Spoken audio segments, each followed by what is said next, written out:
जय हिंद दोस्तों। मैं हूं Muktak Singh Rathore. And am I audible to you, am I visible to you? Sandeep, Ashu, Pratibha, Hrithik, Mohammad, Kaif, Shivam Pathak. Okay. जय हिंद everyone, and I believe I am audible and visible to everyone. So let's begin with today's lecture. And it is the story of Delhi Sultanate from what we left in the last lecture. And that is the Khilji dynasty and Tughlaq dynasty. What we'll be discussing is, देखिए last lecture में हमने discuss किया था कि किस तरह से slave dynasty का एंड होता है और स्लेव डायनेस्टी के बाद में खिलजीज का राइज होता है. तो क्योंकि अभी हम दिल्ली सल्तनत के पॉलिटिकल हिस्ट्री को रीड कर रहे हैं, तो उस प्रोसेस में हम स्लेव डायनेस्टी को पूरा करके अब खिलजी डायनेस्टी की तरफ आगे बढ़ रहे हैं. खिलजी डायनेस्टी का इंट्रोडक्शन हमने लास्ट लेक्चर में ही कर लिया था, लेकिन मैं उसको फिर दोबारा यानी कि एक बार और बता देता हूँ, रिकैप कर देते हैं उसका.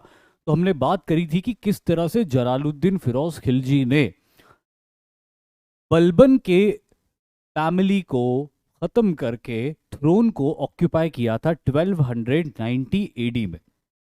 1290 ईस्वी में खिलजी डायनेस्टी एग्जिस्टेंस में आती, स्लेव डायनेस्टी का होता है एंड.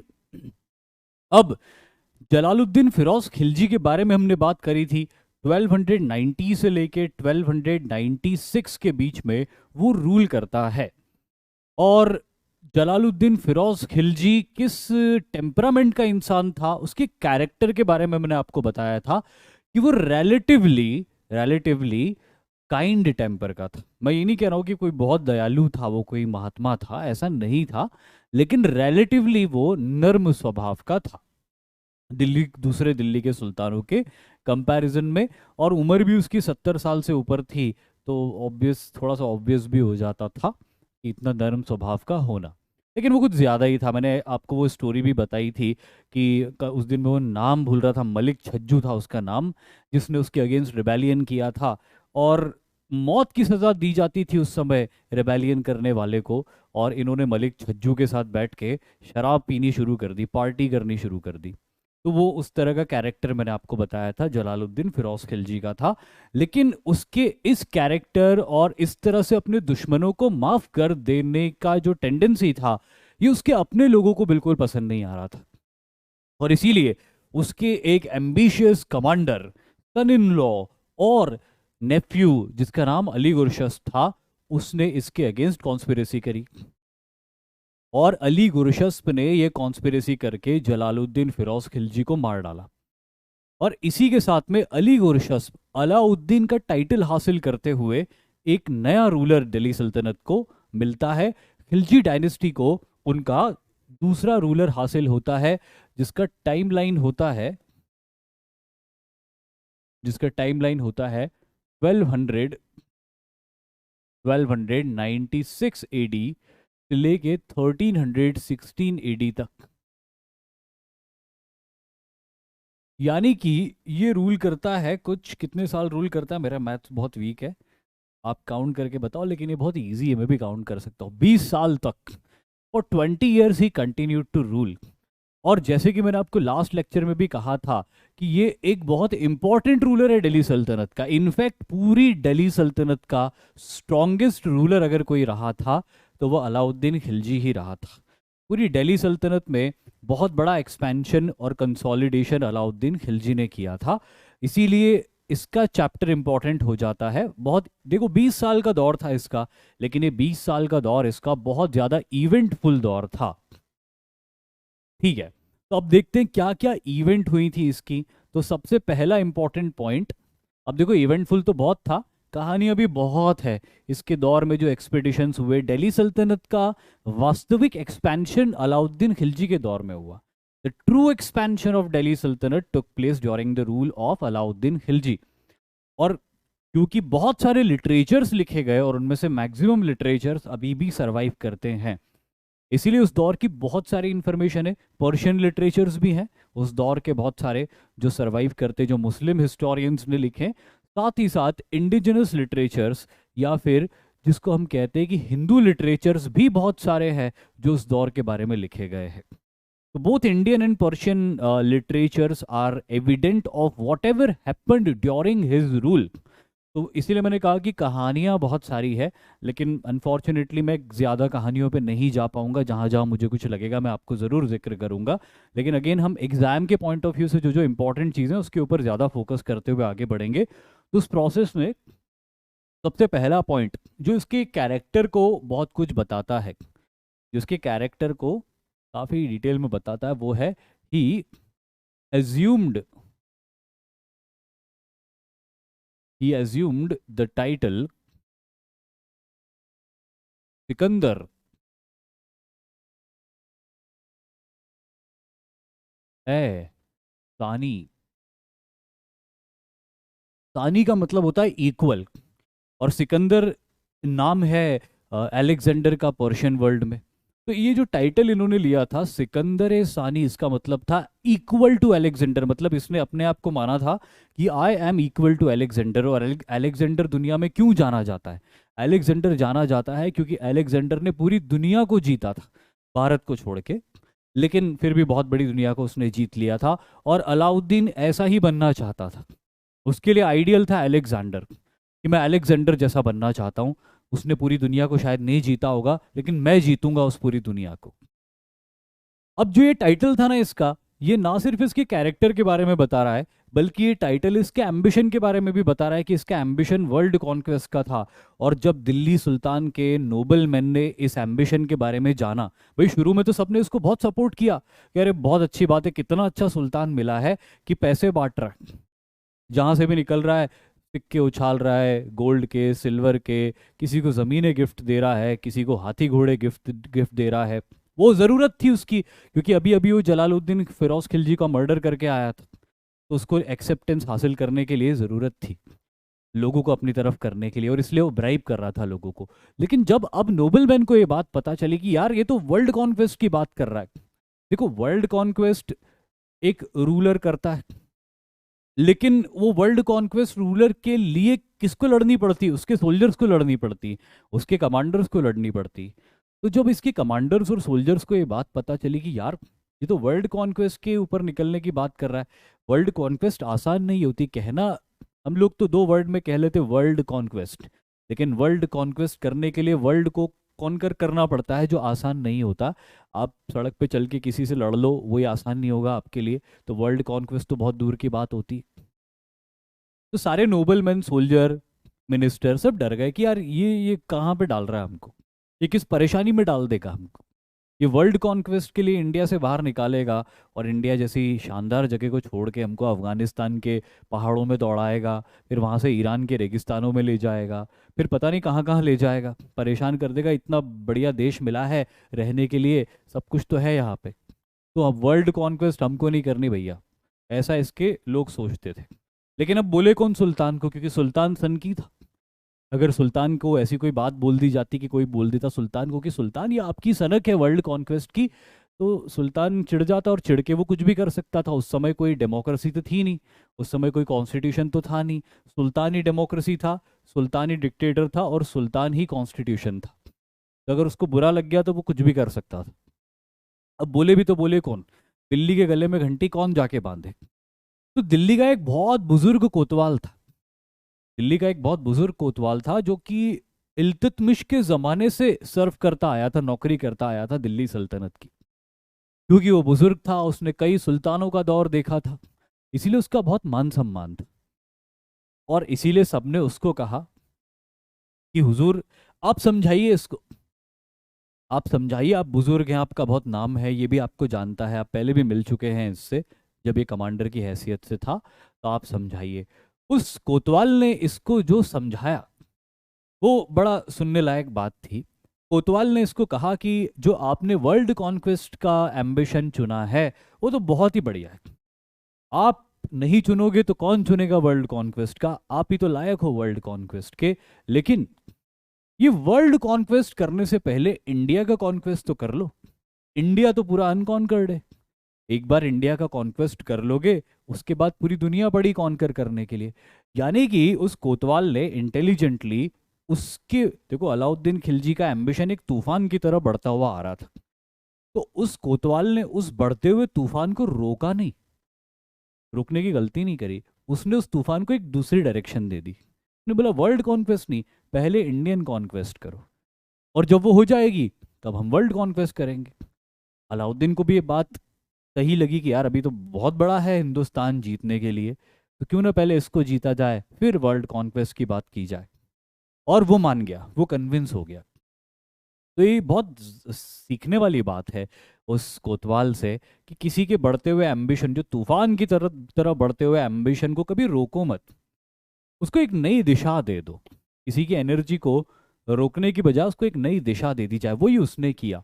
और उस दिन से अलाउद्दीन खिलजी ने ये ठान लिया कि वो बचे हुए भारत को पूरा कॉन्कर करेगा, और यहीं से उसके इंडियन एक्सपेडिशंस की शुरुआत होती है। तो ये एक इंपॉर्टेंट फेज है अलाउद्दीन की लाइफ का, जब उसके इंडियन एक्सपेडिशंस की शुरुआत होती है। लेकिन जो मैंने लास्ट लेक्चर में भी आपको बताया था कि जो हम पढ़ेंगे तो उसको एक सिलसिलेवार पढ़ेंगे। तो एक काम करता हूँ मैं, ये पॉइंट तो मैंने लिख दिया। अब इसकी कॉन्क्वेस्ट के बारे में बात कर रहे हैं, तो his conquest before coronation, before coronation, coronation यानी राज तिलक, हालांकि उसका तिलक नहीं लगा था, लेकिन कॉरोनेशन का यहाँ पे मतलब है कि वो रूलर बना था ना। वो रूलर बनने से पहले इसकी दो कॉन्क्वेस्ट हो गई थी, जिसके बारे में मैंने लास्ट लेक्चर में बताया भी था, पर लिखवाया नहीं था। तो मैं लिखा भी देता हूँ यहाँ पे। एक कॉन्क्वेस्ट थी भिलसा, प्रेजेंट डे एम को है ना, भिलसा को विदिशा भी बोलते, भिलसा ऐसा लिख देता हूँ, भिलसा और Vidisha, present day north Madhya Pradesh का ये टाउन है। एंशियंट टाउन हुआ करता था, एम्परर अशोक का बहुत सारे रिमेन्स यहाँ पे देखे जा सकते हैं। तो भिलसा के टाउन को इसने इन्वेट किया था, मैंने आपको बताया था, दिवाली की रात को चुना था उसने इसको इन्वेट करने के लिए। और दूसरा इसने इन्वेट किया था देवगिरी। वैसे तो आप लोग सब बहुत इंटेलिजेंट हो, आपको ये याद ही होगा जो मैंने लास्ट लेक्चर में बताया था, लेकिन मैं मेरे लिए लिख रहा हूँ। देवगिरी इन नॉर्थ महाराष्ट्र, एमएच से आप समझ जाओगे महाराष्ट्र। तो दो कॉन्क्वेस्ट इसने करी थी, और ये दोनों conquest with the objective of,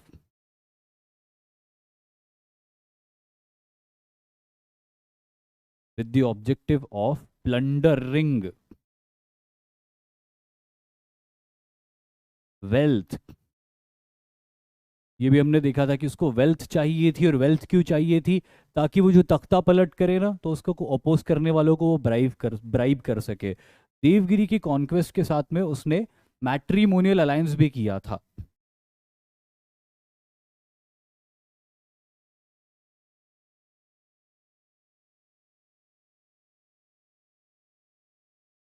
ये मैट्रिमोनियल अलायंस के बारे में भी मैंने आपको बताया था कि फोर्सफुल मैट्रिमोनियल अलायंस था। देवगिरी की राजकुमारी जत्थेपाली, जो कि उस समय बहुत कम उम्र की लड़की थी, उसको जबरदस्ती उठा के ये ले गया था मैट्रिमोनियल अलायंस के नाम पे। तो ये दो इसकी कॉन्क्वेस्ट थी सुल्तान बनने से पहले। अब हम देखेंगे कि इसकी सुल्तान बनने के बाद कौन कौन सी कॉन्क्वेस्ट थी। तो उसी प्रोसेस में सुल्तान बनने के बाद पहली कॉन्क्वेस्ट थी इसकी कॉन्क्वेस्ट ऑफ गुजरात, गुजरात की कॉन्क्वेस्ट। ये है गुजरात, आपको पता ही होगा, पर मैं लाइंस मेरे लिए बना रहा हूँ ताकि मुझे पता चल जाए, है ना। ये गुजरात का इलाका थोड़ा ऐसे यहाँ तक निकला हुआ था। अब ये यहाँ पे रहते थे दिल्ली में, दिल्ली के सुल्तान थे ये। अब यहाँ से इन्होंने इतना बड़ा एरिया जंप करके सीधे यहाँ पे कॉन्क्वेस्ट करी, गुजरात पे। ऑब्जेक्टिव क्या था, जब इन्होंने इंडिया की कॉन्क्वेस्ट की शुरुआत करी, तो पूरे राजपूताना को पार करते हुए इन्होंने गुजरात को जीता। वजह क्या थी, वजह थी जो मैं बार बार कई बार बताता आया आपको एंशंट इंडिया की हिस्ट्री में भी, और वो है ये कोस्टल इलाका। ये जो कोस्टल इलाका गुजरात का है, ये इलाका ट्रेड के पॉइंट ऑफ व्यू से बहुत रिच हमेशा से ही रहा था। गुजरात सिर्फ ऐसा प्रोविंस नहीं कि आज गुजरात बहुत रिच प्रोविंस है, गुजरात जब से था तब से रिच प्रोविंस था। इंडस वैली सिविलाइजेशन के ज़माने में भी गुजरात एक रिच प्रोविंस था, और आज 2022 में भी गुजरात एक रिच प्रोविंस है, और आने वाले समय में भी रहेगा ही रहेगा। और इन भाई साहब के समय में भी था। तो ये जो कोस्टल एरिया था और यहाँ पे चलने वाला इंटरनेशनल ट्रेड था, उस इंटरनेशनल ट्रेड से बेनिफिट होना चाहता था। देखो, बात ऐसी है कि अलाउद्दीन खिलजी ने अब अपने लिए तय कर लिया था कि वो बहुत बड़ी कॉन्क्वेस्ट करेगा, पूरे इंडिया में कॉन्क्वेस्ट करेगा।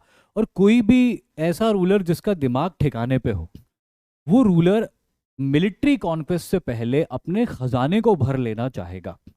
और खजाने को भरने के लिए ऐसे इलाके को जीतना चाहेगा जो इकोनॉमिकली बहुत रिच है। और गुजरात के अंदर वही बात थी। और यही वजह है कि बहुत सारे इलाकों को स्किप करते हुए इसने किंगडम्स के आसपास से मूवमेंट करते हुए गुजरात के ऊपर हमला किया। अब यहाँ पे ये विडंबना वाली बात होती है कि जब ये रणथंबोर के आसपास से आगे बढ़ा, जब ये मेवाड़ के आसपास से आगे बढ़ा, है ना, या मालवा की तरफ आसपास से आगे बढ़ा, तो न मेवाड़ ने, न रणथंबोर ने, न मालवा ने उस वक्त इसका रास्ता रोकने की कोशिश करी, क्योंकि सबको पता था कि ये गुजरात जीतने के लिए जा रहा है। यहाँ पे डिसयूनिटी जो है हमारी, अनफॉर्चुनेटली बुरी साबित होती है इन किंगडम्स के लिए। क्योंकि अलाउद्दीन जब जा रहा है जीतने के लिए गुजरात को, तो रणथंबोर उस समय उसको अपोज नहीं कर रहा है। क्यों? क्योंकि कौन रिस्क ले, वो हमको जी हमको मारने तो नहीं जा रहा, अभी तो गुजरात को मारने जा रहा है। ना मेवाड़ ने उस वक्त कोई इंटरवेंशन किया। और इसीलिए इसकी फोर्स अब, और जाहिर सी बात है कि इन रूलर्स की भी मजबूरी रही थी कि अगर वो उनको रास्ते में रोकने की कोशिश करते तो गुजरात से पहले उनके ऊपर हमला हो जाता, उनके यहाँ के जो लोग होते वो मारे जाते, एनस्लेव हो जाते। तो अपने लोगों को बचाने के लिए रूलर्स ने इस टुकड़ियों को, इन फोर्सेस को आगे बढ़ने दिया गुजरात की तरफ। गुजरात प्रिपेयर्ड नहीं था ऐसी किसी, और गुजरात बेचारा प्रिपेयर्ड नहीं था। क्यों प्रिपेयर्ड नहीं था? क्योंकि गुजरात को ये लगता था कि यार मैं तो दिल्ली से बहुत दूर हूँ, तो मुझ पे थोड़ी हमला होगा, और मुझ पे हमले से पहले उसको कई किंगडम्स को जीतना पड़ेगा। लेकिन इंटेलिजेंटली अलाउद्दीन खिलजी और उसके कमांडर्स ने बीच के सारे टफ ओपोनेंट्स को स्किप किया और सीधे गुजरात के ऊपर हमला किया। गुजरात का इलाका, उस वक्त जो कैपिटल हुआ करती थी गुजरात की, वो कैपिटल यहाँ पे हुआ करती थी अहमदाबाद के पास में। उसको बोलते थे पाटन। पाटन भी बोलते थे, अनिहलवाड़ा भी उसको कहा जाता था। ये दो नाम से जाना जाता था ये शहर। ये शहर एक ऐसा शहर था जो पहाड़ों में बसा हुआ नहीं था, इसीलिए नेचुरल डिफेंस नहीं था यहाँ पे। दूसरा, वो लोग प्रिपेयर्ड नहीं थे कि ऐसा कोई बड़ा इन्वेजन हो जाएगा। उस समय यहाँ पे सोलंकी डायनेस्टी का कर्णदेव नाम का रूलर रूल करता था, and he was not prepared. और न ही उसके पास में इतनी ताकतवर फौज थी कि वो दिल्ली की मजबूत सेना का मुकाबला कर सके। As a result of which ये इन्वेजन 1296 एडी में जब होता है तो कंप्लीटली सक्सेसफुल होता है। नुसरत खान और उलुग खान वो कमांडर्स होते हैं जो ये इन्वेजन लीड करते हैं अलाउद्दीन की तरफ से। अलाउद्दीन खुद तो आता नहीं, इस इन्वेजन के दौरान अपने कमांडर्स को भेजता है। इन्वेजन सक्सेसफुल होता है और बहुत सारे वॉर एक्सप्लॉइट्स हासिल होते हैं अलाउद्दीन खिलजी को। ठीक है, अब अपन देखते हैं कॉन्क्वेस्ट ऑफ गुजरात से जुड़ी हुई क्या क्या इंपॉर्टेंट पॉइंट्स थे। सबसे पहले देखते हैं क्या पॉइंट था। सबसे पहला पॉइंट था objective was to plunder the riches of Gujarat। दूसरा पॉइंट, नुसरत खान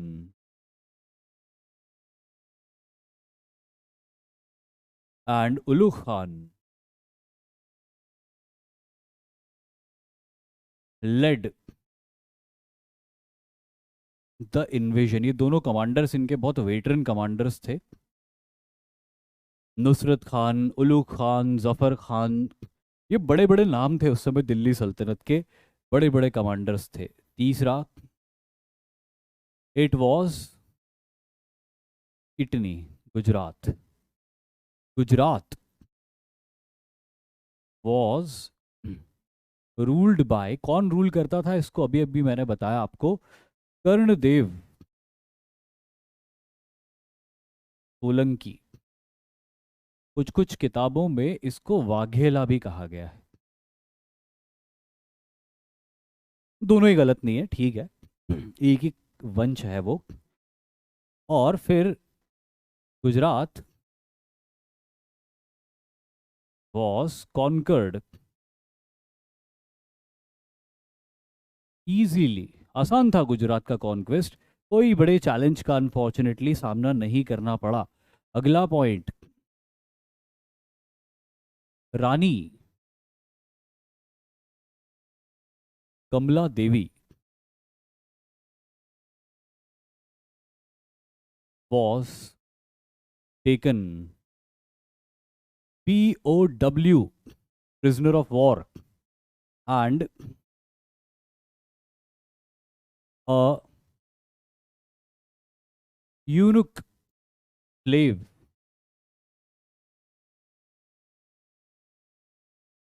हजार दीनारी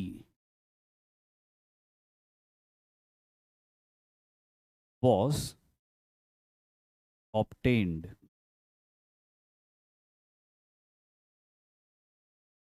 along with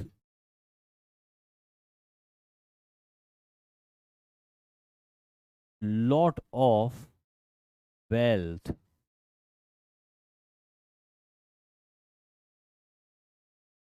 तो ये जब गुजरात का कॉन्क्वेस्ट हुआ तो बहुत सारा प्लंडर का मतलब होता है लूटना। जब गुजरात का कॉन्क्वेस्ट हुआ तो गुजरात डिस्ट्रॉय हो गया। गुजरात की जो पुरानी डायनेस्टी थी वो कंप्लीटली खत्म कर दी उसने उस हमले के अंदर। राजा कर्णदेव सोलंकी किसी तरह से अपनी जान बचा के और अपने साथ अपनी राजकुमारी देवल देवी को बचा के भाग पाता है, लेकिन उसकी रानी दुश्मनों के हाथ में आ जाती, कमला देवी, जिसको प्रिजनर ऑफ वॉर बना लिया जाता है और बाद में अलाउद्दीन खिलजी के हरम में भेज दिया जाता है। एक यूनुक स्लेव, हजार दीनारी, ट्रांसजेंडर स्लेव हजार दीनारी, उसका नाम हजार दीनारी इसलिए था क्योंकि खंबात का एक व्यापारी था। खंबात का जो ये रीजन है ना, ये गल्फ ऑफ कैम्बे जिसको बोलते, ये खंबात का इलाका, इस इलाके से एक ट्रेडर था। उस ट्रेडर ने एक गुलाम इनको बेचा था। वो लूटा नहीं था, वो बेचा था इन्होंने। और नुसरत खान और उलुग खान ने 1000 दीनार देके उस गुलाम को खरीदा था, यानी कि 1000 सोने के सिक्के उसको दिए थे उस ट्रेडर को। उसके बदले में उन्होंने इस गुलाम को खरीदा था, जिसका नाम हमको पता चलता है हजार दिनारी। हजार दिनारी इसका नाम पड़ गया था। ओरिजिनली इसका जो भी नाम था वो हमें नहीं पता, लेकिन यहाँ से इसका नाम लिटरेचर्स में आता है तो हमें पता चलता है कि कोई हजार दिनारी नाम का एक यूनुक स्लेव था जो कि इनके हाथों में पड़ गया था। 1000 दीनार उसको देके खरीदा था। बहुत ही गुड लुकिंग था और बहुत अच्छा लड़ाकू भी था वो। बहुत अच्छा जिसको हम बोलते हैं मार्शल स्किल्स थी उसकी, और साथ ही साथ गुड लुकिंग भी था। तो उनको लगा कि उनके सुल्तान के लिए ये बहुत अच्छा तोहफा होगा, इसीलिए 1000 दीनार देके उसको खरीदा था। एक इम्पॉर्टेंट कैरेक्टर बनता है आगे चल के इस चैप्टर में भी और अलाउद्दीन की लाइफ में भी। इसके अलावा गुजरात से बहुत सारी वेल्थ हासिल हुई थी। तो गुजरात के कॉन्क्वेस्ट का जो ऑब्जेक्टिव था वो ऑब्जेक्टिव पूरा हो गया था, इनका मिशन एकम्प्लिश्ड हो गया था। कर्णदेव सोलंकी अपनी राजकुमारी को लेकर महाराष्ट्र की तरफ भाग जाता है। महाराष्ट्र में देवगिरी में वो जाके शेल्टर लेता, उसी देवगिरी में जो पहले भी इन्वेड हो चुकी थी अलाउद्दीन के हाथों। और वहां पे अपनी राजकुमारी की शादी कर देता है वो रामचंद्र यादव के बेटे शंकर देव यादव के साथ में, जो यादव डायनेस्टी यहाँ पे रूल किया करती थी। उसको ये बात पता होती है कि उसकी बेटी को एब्डक्ट करने के लिए दिल्ली सल्तनत के सोल्जर्स घूम रहे हैं, और अपनी बेटी को बचाने के लिए वो ताबड़तोड़ उसकी शादी शंकर देव यादव से कर देता है। लेकिन बाद में इसके बावजूद कि उसकी शादी हो गई थी शंकर देव से, अलाउद्दीन के सोल्जर्स उस लड़की को उठा के दिल्ली ले जाने में कामयाब हो ही जाते हैं। तो ये बहुत ही ट्रैजिक स्टोरी होती है यहाँ पे गुजरात की। लेकिन गुजरात का अटर डिस्ट्रक्शन हो जाता है इस हमले के अंदर। गुजरात की सोवरेनिटी कंप्लीटली खत्म हो जाती है। अब गुजरात तो इसने जीत लिया। अब इसके जीते हुए इलाके को मैं रेड से मार्क कर देता हूँ कि गुजरात का इलाका दिल्ली सल्तनत ने जीत लिया, कंप्लीटली जीता गया ये इलाका। खास तौर पे जो साउथ वाला गुजरात दिख रहा है ना, गुजरात के दो हाथ है ना, तो ये जो नीचे वाला हाथ है, जो सदर्न वाला हिस्सा है, ये ज़्यादा रिच था। ये इसी इलाके में मेन कॉन्क्वेस्ट हुआ था। एक बार फिर सोमनाथ के मंदिर को तोड़ा गया था अलाउद्दीन खिलजी के हाथों। तो ये गुजरात का इलाका इन्होंने जीत लिया। लेकिन अब एक प्रॉब्लम थी। दिल्ली सल्तनत जो था वो ऐसे पंजाब से फैला हुआ था, और इस तरह से पूरे बंगाल के इलाके तक इसकी सरहदें थी, कुछ ऐसे था दिल्ली सल्तनत। लेकिन अब इस दिल्ली सल्तनत की साथ में एक बड़ी प्रॉब्लम थी, उठ खड़ी हो गई थी। प्रॉब्लम तो नहीं थी वैसे तो, लेकिन अब इन्होंने खुद के लिए क्रिएट कर ली थी प्रॉब्लम गुजरात को जीत के। प्रॉब्लम ये हो गई थी इनके सामने कि गुजरात तो इन्होंने जीत लिया, लेकिन गुजरात से लेके दिल्ली सल्तनत के बीच का जो इलाका था, या दिल्ली से लेके गुजरात के बीच का जो इलाका था, वो इलाका एक बहुत हॉस्टाइल टेरिटरी से होके आता था। ये हॉस्टाइल टेरिटरी प्रेजेंट टाइम्स में राजस्थान के नाम से जानी जाती है, और 1947 के पहले इसे राजपूताना के नाम से जाना जाता था। तो ये जो इलाका था ये बहुत हॉस्टाइल इलाका था। अब प्रॉब्लम ये थी कि गुजरात से जो भी रिचेस और वेल्थ होती थी, या जो भी रेवेन्यू ये लोग कलेक्ट करते होंगे, वो रेवेन्यू ये लाना चाहते थे दिल्ली, जो कि एक बहुत हॉस्टाइल इलाके से निकल के आ रहा है। इस इलाके में उन रेवेन्यू लाने वाले ट्रूप्स के ऊपर अटैक हो सकते थे, लुटेरों को लूट लिया जा सकता था, और अपने रेवेन्यू को लुटता हुआ कौन देखना चाहेगा। और इसीलिए कहीं ना कहीं अलाउद्दीन के प्लान में ये बात शामिल थी कि उसको इस हॉस्टाइल, या तो ये हॉस्टाइल टेरिटरी इनके लिए अनहॉस्टाइल हो जाए, यानी कि यहाँ के जो रूलर्स है वो रूलर्स अलाउद्दीन के सामने सरेंडर कर दे और उसके साथ में अलायंस कर ले।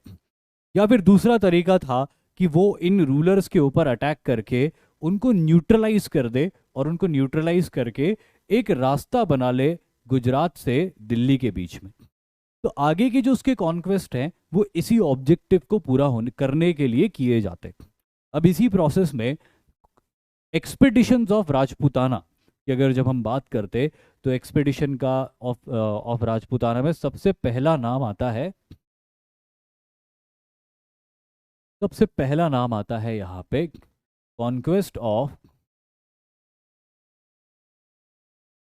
Conquest of Ranthambore.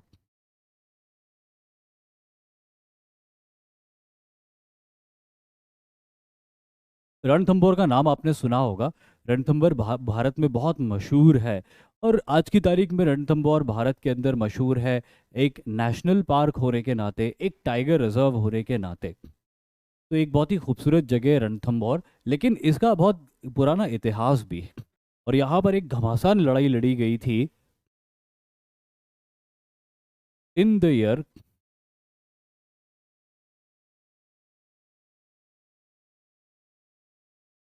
Sorry in the year 1301 AD.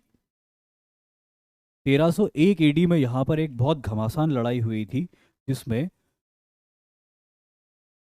जिसमें राणा हामिर देव चौहान और अलाउद्दीन खिलजी की फौजें आपस में टकराई थी।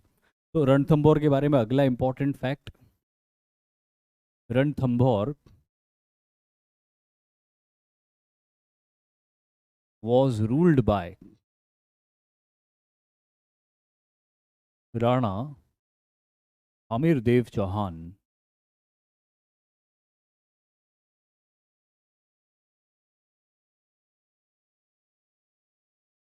पृथ्वीराज चौहान के लीनिएज के ही ये रूलर थे, जो रणथंभौर और उसके आसपास के इलाके में रूल करते थे। अब रणथंभौर की लोकेशन कहाँ है? रणथंभौर की location somewhere around this place है, समवेयर अराउंड दिस प्लेस। ये है रणथंभौर की location. I am not exactly marking it, somewhere around this, मेरे ख्याल से थोड़ा सा और नॉर्थ में होगी, बट ठीक है। तो ये वाला एरिया है जहाँ पे रणथंभौर लोकेटेड है। अब ये जो एरिया है इसकी जियोग्राफी बहुत खास है। अरावली के पहाड़ों से होकर गुजरता है ये हिस्सा, या इस हिस्से से अरावली के पहाड़ों के गुजरते, और इसीलिए रणथंभौर का फोर्ट बहुत इम्प्रैग्नेबल था। वो गुजरात जैसा फ्लैट एरिया नहीं था जिसको इजीली बड़ी ताकतवर फोर्सेस आके घेर ले और ओवररन कर जाए। डिफिकल्ट था। ना सिर्फ यहाँ पे पहाड़ थे, बल्कि आपने देखा होगा कि अभी भी यहाँ पे बहुत घने जंगल हैं, और उस जमाने में तो और भी ज्यादा घने जंगल थे। तो घने जंगलों, दलदलों और पहाड़ों से घिरा हुआ था ये वाला हिस्सा। और ये इस इलाके की जो सबसे वेंटेज पॉइंट था, जहाँ पे रणथंभौर का किला बना हुआ था, वहां से रूल करते थे राणा हामिर देव चौहान। अब वैसे यहाँ पे पहले भी अटेम्प्ट हो चुके थे, जलालुद्दीन फिरोज खिलजी के वक्त भी यहाँ पर हमला हो चुका था, लेकिन ये जीत नहीं पाए थे। जलालुद्दीन फिरोज खिलजी इस इलाके में नहीं जीत पाए थे, क्योंकि मैंने आपको बताया कि टेरेन सपोर्ट नहीं करता था किसी भी हमलावर को कि इजीली जाके वहां पे जीत हासिल कर ले, क्योंकि एक तो घने जंगल, ऊपर से ऊंचे पहाड़। और इसीलिए रणथंभौर से कुछ 50-100 किलोमीटर आगे तक दिल्ली की सल्तनत की सरहदें आके रुक गई थी। उसके बाद अलाउद्दीन ने अब तक कोई अटेम्प्ट भी नहीं किया था रणथंभौर के ऊपर, लेकिन यहाँ पे अटेम्प्ट होता है 1301 एडी में, और अटेम्प्ट होने की एक खास वजह होती है। एक वजह तो मैंने आपको बता दी कि दिल्ली से लेके गुजरात तक के रास्ते को इंटैक्ट करना है, अनहॉस्टाइल रखना है, सेफ करना है। दूसरी वजह थी कि कुछ मंगोल कमांडर्स और टर्किश कमांडर्स जो लूट का माल लेके गुजरात से दिल्ली की तरफ आ रहे थे, उनमें आपस में लड़ाई हो गई। यानी कि दिल्ली सल्तनत के कमांडर्स की आपस में लड़ाई हो गई। कुछ मंगोल कमांडर्स थे, जलालुद्दीन फिरोज खिलजी के समय बहुत सारे पकड़े गए मंगोल्स को माफ कर दिया गया था, और उनको माफ करके दिल्ली की फौज में शामिल कर लिया गया था। तो ऐसे बहुत सारे मंगोल्स दिल्ली की फौज के अंदर ऊंचे ओहदों में पहुंच चुके थे। अलाउद्दीन इन लोगों को कभी भी पसंद नहीं करता था, मंगोल्स को, लेकिन फिर भी पुराने समय से जो काम कर रहे थे तो उन्होंने उनको निकाला नहीं था। लेकिन एक बार, जैसे कि मैंने आपको बताया कि ये लोग लूट का माल लेके गुजरात से आ रहे थे वापस दिल्ली की तरफ, और लूट के माल को बंटवारे को लेकर इनमें आपस में लड़ाई हो गई। रात को ये लोग पीने बैठ गए, ड्रिंक्स ज़्यादा हो गई इनको, और उसके बाद में चढ़ गया इनको नशा, और नशे में फिर जो है गाली गलौज हो गई इनके बीच में। और गाली गुफ्तारी के बाद में मंगोल कमांडर्स ने चाकू तलवार निकाल के टर्किश कमांडर्स को काट डाला। मंगोल्स ने टर्किश कमांडर्स को काट डाला। अब उस समय रात को नशे में, जोश में, तो जो उन्होंने करना था वो कर दिया। लेकिन जब सुबह वो उठे और उनको रियलाइज हुआ कि उन्होंने जो टर्किश कमांडर्स थे उनको मार दिया है, तो अब मंगोल्स तो बहुत कम थे, चारों तरफ टर्किश ही टर्किश थे, रूलर खुद टर्को अफगान ओरिजिन का था। तो अब वो समझ गए कि अब वो गए, तो कहाँ जाएं, बचे कैसे। तो फिर किसी ने उनको बताया कि हामिर देव चौहान के पास आप जाओ, वो आपको शेल्टर ज़रूर देंगे। तो ये लोग हामिर देव चौहान के पास में जाते, और राणा हामिर देव चौहान से ये मदद मांगते कि हमको बचा लो, हमको शेल्टर दे दो, ऐसी ऐसी गलती हमसे हो गई थी। तो राणा हामिर देव चौहान, बीइंग अ क्षत्रिय, अपने शरण में आए लोगों को निराश नहीं करते हैं। भले ही वो दुश्मन के खेमे से उठ के आए थे, लेकिन उनको अपने फोर्ट में शेल्टर दे देते। और जो ये उनको अपने फोर्ट में शेल्टर देते हैं, इसी से अलाउद्दीन को एक मौका मिल जाता है रणथंभौर के ऊपर हमला करने का, एक वजह मिल जाती है रणथंभौर के ऊपर हमला करने की। वो राणा हमीर देव चौहान को ये बात बोलते कि देखो राणा, ऐसा है कि आपने दुश्मनों को शेल्टर दे दी, उनको हमारे हवाले करो, और how dare you give shelter to my enemies, now you will have to compensate. अब आपको इसका हर्जाना भी भरना पड़ेगा, जिसमें आपको बहुत सारे घोड़े, बहुत सारे हाथी, 4 लाख दिनार और अपनी एक राजकुमारी मुझे गिफ्ट में देनी पड़ेगी। तब मैं रणथंभौर के ऊपर हमला नहीं करूंगा, नहीं तो I will prepare to wage of war against Ranthambore. जिसके जवाब में राणा हामिर देव चौहान ने उसको बहुत बी फिटिंग रिप्लाई दिया। राणा हामिर देव चौहान ने उसको कहा कि आप 4 लाख दिनार मुझसे मांगते हो, आप रणथंभौर आइए युद्ध करने के लिए, अगर आप मेरे सामने पड़ गए तो मैं अपनी तलवार से आपके शरीर के ऊपर 4 लाख घाव करूंगा। और ये ओपन चैलेंज उन्होंने दिया अलाउद्दीन खिलजी को कि आप आओ बैटलफील्ड में और लड़के दिखाओ। एक बार फिर अलाउद्दीन अपने ट्रस्टेड कमांडर्स नुसरत खान, उलुग खान दोनों को भेजता है। दोनों जाते हैं, लेकिन ये गुजरात नहीं था, ये रणथंभौर था। A very hard nut to crack, क्योंकि मैंने आपको बताया था कि टेरेन बहुत डिफिकल्ट था यहाँ का, और यहाँ के वॉरियर्स भी ज़्यादा बैटल हार्डन्ड थे। लड़ाई होती जब शुरू में, तो कुछ भी हासिल नहीं होता नुसरत खान और उलुग खान को, और रिजल्ट ये होता है कि 1-2 महीने की लड़ाई होती है, कोई रिजल्ट नहीं आता। अब उन्हें भी रिपोर्ट करना था, सुल्तान भी उनसे रिपोर्ट लेता रहता था कि भाई क्या हुआ, कहाँ तक आगे बढ़े। अब चैलेंज की बातें हो गई थी ना एक राणा के साथ में, तो अब बात ये हो गई कि जवाब मिला कि साहब हम तो आगे नहीं बढ़ पा रहे। ऐसे में नुसरत खान बहुत डेस्परेट हो जाता है कि नहीं, अब हम कुछ भी करेंगे लेकिन आगे बढ़ेंगे। तो एक बहुत ही बड़ा असॉल्ट करता है नुसरत खान रणथंभौर में आगे बढ़ने के लिए। लेकिन इन जंगलों में घात लगा के रणथंभौर की जो टुकड़ियां बैठी हुई थी, वो ना सिर्फ असॉल्ट को पूरी तरह से विफल कर देती है, बल्कि साथ ही साथ नुसरत खान इस लड़ाई में मारा भी जाता है। और ये बहुत बड़ा सेटबैक था दिल्ली की फौज के लिए कि वो नुसरत खान जिसने चुटकियों में गुजरात जीत लिया था, देखते ही देखते गुजरात जीत लिया था और गुजरात को 6-7 महीने में तहस नहस कर दिया था। अब 3-4 महीने से ना वो जीत पाया, और जब उसने डेस्परेट अटेम्प्ट किया तो उसकी जान चली गई। ये बहुत बड़ा सेटबैक था। दिल्ली की फौज कंप्लीटली डिमोरलाइज हो गई। अलाउद्दीन का सिकंदर सानी बनने का सपना, भारत को जीतने का सपना, एक छोटे से रणथंभौर के किंगडम के सामने विफल होता दिखाई दे रहा था। ऐसे में वो खुद कमांड करने के लिए आता है इस लड़ाई में, और खुद कमांड करने के लिए आता है, और अगले 3-4 महीने तक फिर लड़ाई चलती है। लेकिन उससे कोई फर्क नहीं पड़ता, क्योंकि अलाउद्दीन के आ जाने से ना ही रणथंभौर के सैनिकों के स्किल में कोई कमी आ रही थी, ना ही उसके पहाड़ों की ऊंचाई कोई कम हो रही थी, ना ही उसके जंगलों का घनत्व कम हो रहा था। इसलिए फर्क कुछ भी नहीं पड़ा अलाउद्दीन के आने से, बस थोड़ा सा मोरल बूस्ट हुआ था कुछ वक्त के लिए।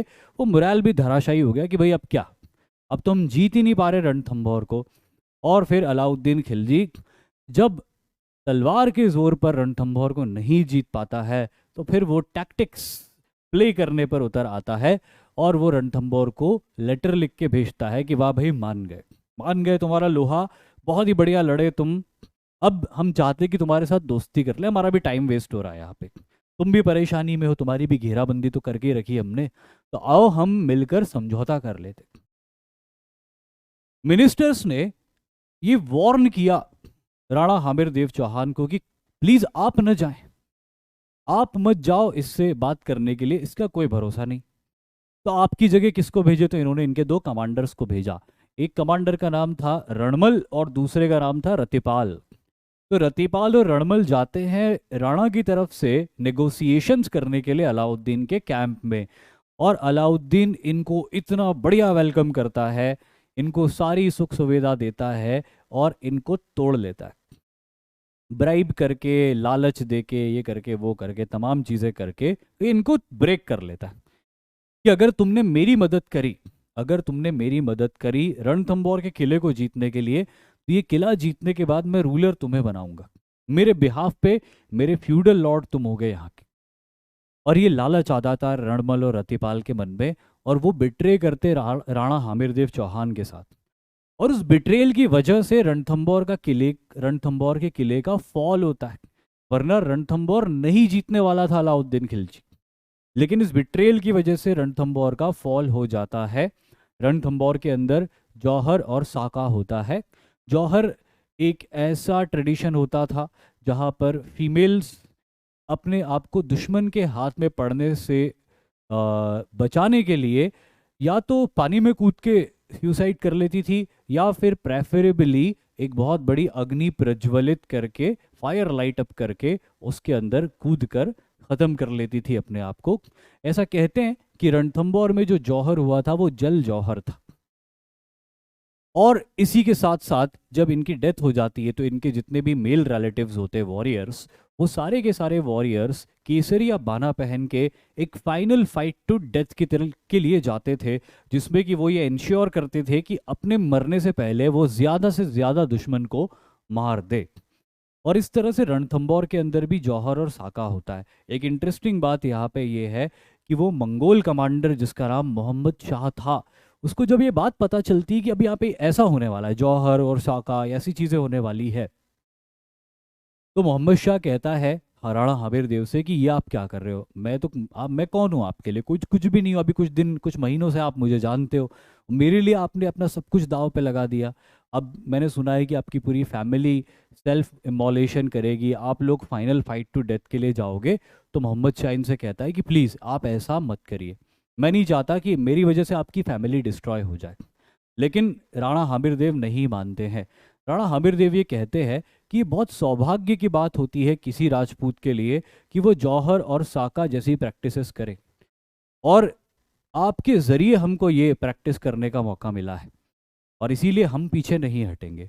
और जब मोहम्मद शाह को ये बात पता चलती है तो फिर वो ये कहता है कि ठीक है, अगर ऐसा ही है तो जिस दिन आपकी फैमिली, आपकी लेडीज़ जौहर करेगी, उस दिन हमारे यहाँ पे भी जितनी भी लेडीज़ है हमारे साथ, वो एक भी जिंदा नहीं बचेगी, हम मार देंगे उनको। और अगले दिन जब आप साके के लिए जाओगे, तब हम भी आपके साथ फाइनल फाइट टू डेथ के लिए जाएंगे, आपके साथ कंधे से कंधा मिलाकर मुकाबला करेंगे। और एग्जैक्टली यही किया मोहम्मद शाह ने, उन मंगोलों ने। 600 700 हज़ार जितने भी वो थे, वो मिल के लड़े राणा हामिर देव चौहान के साथ में, और अलाउद्दीन के अगेंस्ट घमासान लड़ाई हुई। काफ़ी कैजुअलिटीज़ भी हुई अलाउद्दीन खिलजी को, लेकिन अल्टीमेटली हामिर देव चौहान की डेथ हो गई, उनके सारे मेजर वॉरियर्स मारे गए, मोहम्मद शाह जिंदा पकड़ लिया गया। और मोहम्मद शाह को जिंदा पकड़ लेने के बाद अलाउद्दीन ने उससे पूछा कि अगर अभी भी तुम तौबा कर लो, कि तुम मान लो कि तुमसे गलती हो गई थी, तो मैं तुम्हें माफ़ करने के लिए तैयार हूँ। मोहम्मद शाह कहता है कि ऐसा अगर आपने किया और मुझे छोड़ दिया, तो राणा हमीर देव चौहान के परिवार का कोई भी लड़का होगा, मैं उसको दोबारा रणथंभौर का राजा बनाऊंगा, आपके साथ लड़ाई करूंगा और आपको डिफीट करूंगा, खदेड़ दूंगा रणथंभौर से वापस, अगर मुझे छोड़ा गया तो। और इसीलिए अलाउद्दीन खिलजी उसको मरवा देता है। इसके बाद जो रणमल और रतिपाल होते हैं, रतिपाल को तो पहले ही खुद हामिर देव चौहान ही मार डालते थे, और जो रणमल था उसने बाद में अलाउद्दीन से कहा कि अब तो आप जीत गए, रणथंभौर आपका हुआ, आप इसे मुझे सौंप दो। अलाउद्दीन ने उसका सर कटवा दिया ये कह के कि जो अपनों का ही ना हुआ वो मेरा क्या होगा। जब तुमने अपने लोगों को बुरी तरह से डिफीट दे दी, भाई जौहर तुम्हें तो पता था ना रणमल की जौहर होगा साका होगा, के बाद भी तुमने इनके साथ बिट्रेयल किया, तो मेरे साथ तो पता नहीं क्या करोगे मौका मिलने पर। इसीलिए तुम्हारा जिंदा रहना, हमारे जैसे लोगों का जिंदा रहना मेरे लिए कोई इंटरेस्ट की बात नहीं, तो रणमल को भी मरवा दिया। इस तरह से इसका पूरा कॉन्क्वेस्ट होता है रणथंभौर का। अब रणथंभौर के कॉन्क्वेस्ट के साथ ही दिल्ली दिल्ली सल्तनत की जो सरहदें हैं वो फैल जाती है आगे की तरफ। ये जो इलाके हैं यहाँ तक तो थे ही सही, अपन ने ड्रॉ किया था, अब ये यहाँ तक आ जाते, इतना इलाका दिल्ली सल्तनत। अब सिर्फ एक बड़ा चैलेंज बचा हुआ था, और वो था ये इलाका जिसको बोलते थे मेवाड़। तो एक तो टैक्टिकली ये बात थी कि इस इलाके को जीतना ही था, जिसको हम मेवाड़ के नाम से जानते हैं। दूसरा, जो पद्मावत लिटरेचर लिखा हुआ है, उस पद्मावत लिटरेचर में हमको काफ़ी इंफॉर्मेशन मिलती है कि इस हमले की वजह क्या थी। पहले इस हमले के कुछ इंपॉर्टेंट पॉइंट्स जो है वो हम लिख लेते हैं। Ranthambore was ruled by Rana Hamir Dev Chauhan, और इसको आगे लिख लेते हैं अपन जितना भी बचा है। It was, sorry, Alauddin sent Alauddin sent Nusrat Khan and Ulugh Khan to conquer it. ठीक है, ये पॉइंट भी याद रहे कि यहाँ पर भी यही दो कमांडर्स थे जो कि कॉन्क्वेस्ट के लिए आगे आए थे। फिर क्या होता है, Nusrat Khan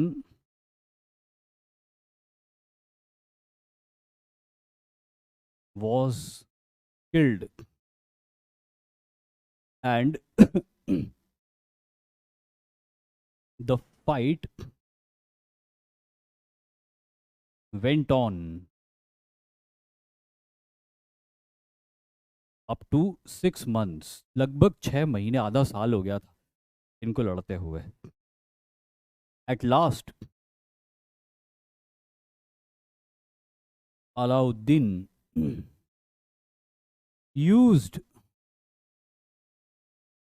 deceit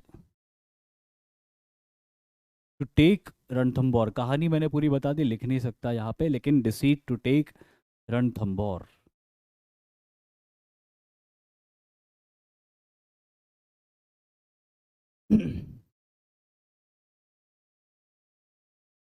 Rajputs performed Jauhar and Saka. ये जौहर और साका, they were, these are the highest orders of civilization, highest tradition of civilization, कि चूजिंग डेथ बिफोर डिसऑनर, दुश्मन के हाथ में नहीं पड़ना है, खासतौर पे फीमेल्स के लिए, कि दुश्मन के हाथ में अगर वो पड़ेंगी तो she would be treated as a sex slave, she would be sold in market. ऐसा होता था दिल्ली सल्तनत के दौर में कि जो लड़कियां पकड़ ली जाती थी उनको मार्केट्स में सेल किया जाता था, और वो मार्केट में जो सेलिंग होती थी ओपनली वो सेल करते थे, और बहुत ही अनडिस्क्राइबेबल है वो, जो मैं बता नहीं सकता आपको, इतने बुरी दुर जिसको बोलते हैं ना दुर्दशा से उनको गुजरना पड़ता था। तो these Rajputs were very proud people, and for their ladies such a treatment was not acceptable, and that is the reason why they always chose death before dishonor, और इसीलिए जौहर और साका जैसे ट्रेडिशंस को किया जाता था। लेकिन इसी के साथ रणथंबोर का कॉन्क्वेस्ट हो गया था। फिर जैसे कि मैंने बताया आपको कि एक इलाका जो बहुत इम्पोर्टेंट भी था और बचा हुआ भी था, वो मेवाड़ का इलाका था। साउथ राजस्थान का मेवाड़ का इलाका। अभी जो मेवाड़ का इलाका था, दो वजह है इसको, इसके कॉन्क्वेस्ट की। एक वजह तो जो मैंने आपको बताई कि यहाँ से लेके यहाँ तक का रास्ता क्लियर करना था, गुजरात से दिल्ली तक का। और दूसरा जो इंफॉर्मेशन हमको पद्मावत नाम के लिटरेचर में पद्मावत नाम के लिटरेचर में हासिल होती है। अब पहले इसके बारे में जो ये है एक्सपीडिशन ऑफ राजपूताना, इसमें लास्ट हमने लिखा था ना कॉन्क्वेस्ट ऑफ रणथंबोर, अब लिखते अपन कॉन्क्वेस्ट ऑफ मेवाड़, मेवाड़ का conquest. Objective, objective was to secure the route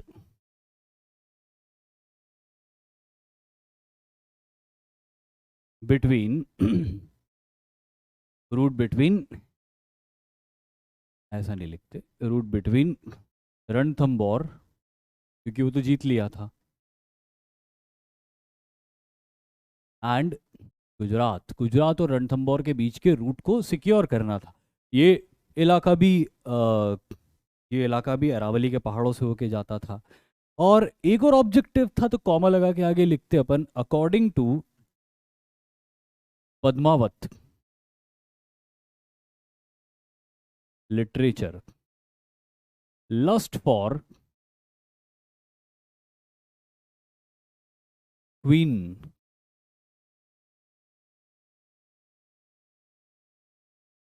Padmavati, Padmavat literature, जो कि ये जो भी घटनाएं हुई थी इसके लगभग 120 साल बाद लिखा गया था।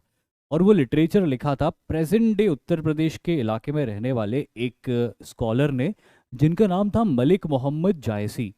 और मलिक मोहम्मद जायसी के लिखे हुए इस लिटरेचर के अंदर ये बताया गया था कि मेवाड़ की एक रानी थी जिनका नाम पद्मावती था, जो बहुत ब्यूटीफुल थी, और उन्हीं को हासिल करने की लस्ट अलाउद्दीन खिलजी के मन में जागी थी, और इसी वजह से उसने मेवाड़ के ऊपर हमला किया था। लेकिन जो मॉडर्न हिस्टोरियंस है वो ये कहते हैं कि सिर्फ और सिर्फ एक रानी को हासिल करने के लिए शायद ये कॉन्क्वेस्ट नहीं हुई होगी। डेफिनेटली इसके कुछ टैक्टिकल ऑब्जेक्टिव्स भी होंगे कि रणथंबोर से आगे गुजरात के रास्ते को सिक्योर करना, और फिर उसके साथ अगर कोई खूबसूरत रानी उसको मिल जाती है तो उसके लिए फिर ये adding feather in the crown जैसा हो जाता। तो ये दो ऑब्जेक्टिव के चलते उसकी ये कॉन्क्वेस्ट हुई थी। Mewar was ruled by Rawal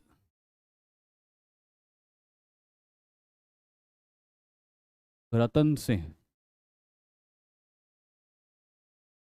अब क्या मैं ये एक्चुअली जो ये पूरी स्टोरी आपको तो पता ही, क्योंकि आपने फिल्म देखी हुई है। अब किसी ने कमेंट में लिखा है कि पद्मावती वाली मूवी की स्टोरी सही थी क्या, तो नहीं, ऐसा इस ऐसे क्वेश्चंस के जवाब एक वर्ड में नहीं दिया जा सकता कि हाँ सही थी या ना सही थी। यहाँ पे ऐसा होता है कि भाई ये इंसिडेंसेस या ये जो बातें बताई थी उसमें ये सही थी, कुछ बातें उसमें जो बताई थी वो गलत थी, है ना, या अकॉर्डिंग टू जो लिटरेचर है उसके हिसाब से नहीं थी।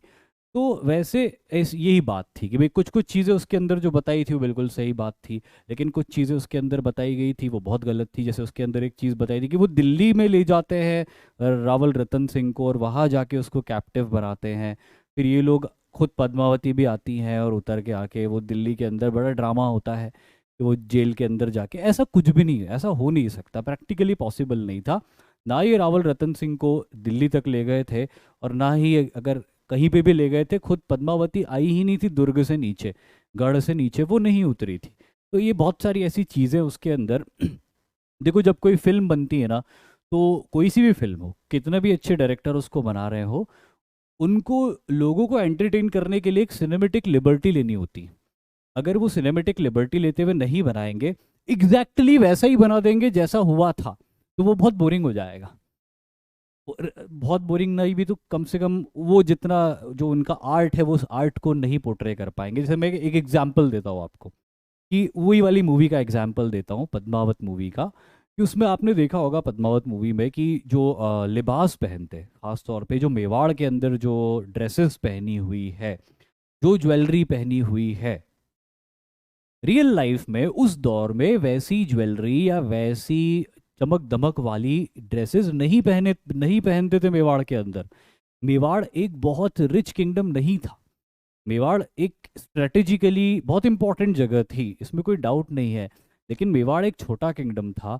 और मेवाड़ के रूलर्स डेफिनेटली उनके पास वो रिच थे, उनके लिहाज से वो रिच थे, लेकिन जितनी लग्जरी फिल्म के अंदर बताई गई है उतनी लग्जरी में वो नहीं रहते थे, उतनी लग्जरी में वो नहीं रहते थे।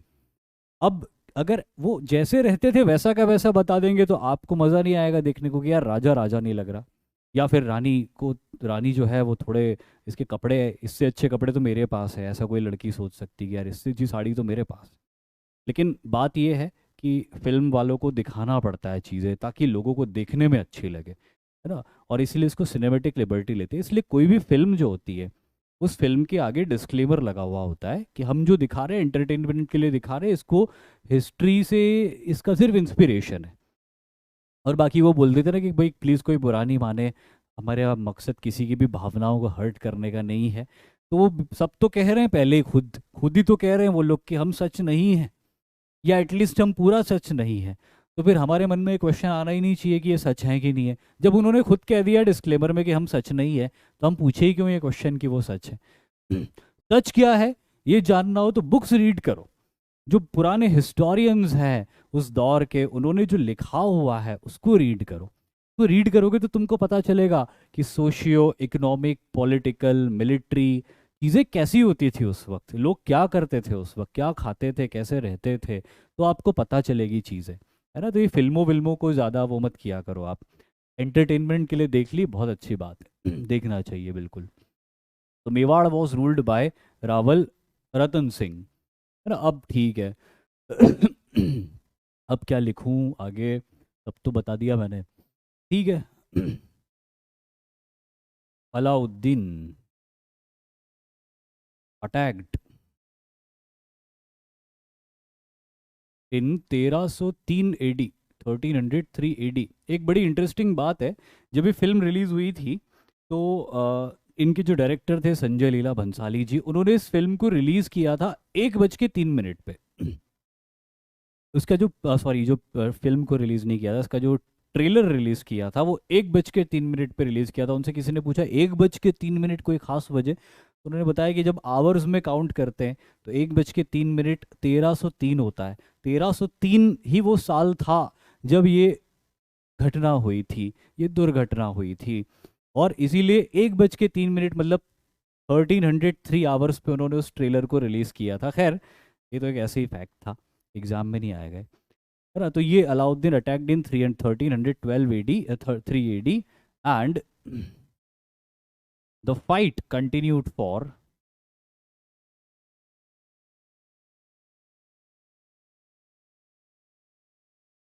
8 months।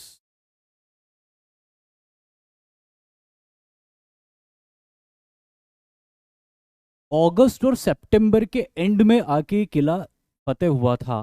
फरवरी, जनवरी के एंड और फरवरी की शुरुआत में, मतलब जो अभी वक्त चल रहा है साल का, लगभग यही वो वक्त था जब इन्वेजन शुरू हुआ था। मतलब आप मान लो कि फरवरी की शुरुआत में इन्वेजन हुआ था। 1 फरवरी, 2 फरवरी, 3 फरवरी के आसपास ये इन्वेजन हुआ था। और फरवरी, मार्च, अप्रैल, मई, जून, जुलाई, अगस्त, और अगस्त के एंड तक आते आते, यानी 8वां महीना हो गया था, तब तक ये इन्वेजन चलता रहा था। तब तक ये इन्वेजन चलता रहा था, ये सीज चलती रही थी, ये घेराबंदी चलती रही थी 8 महीने तक, है ना। At last jauhar at last jauhar and saka were performed and Chittor fell।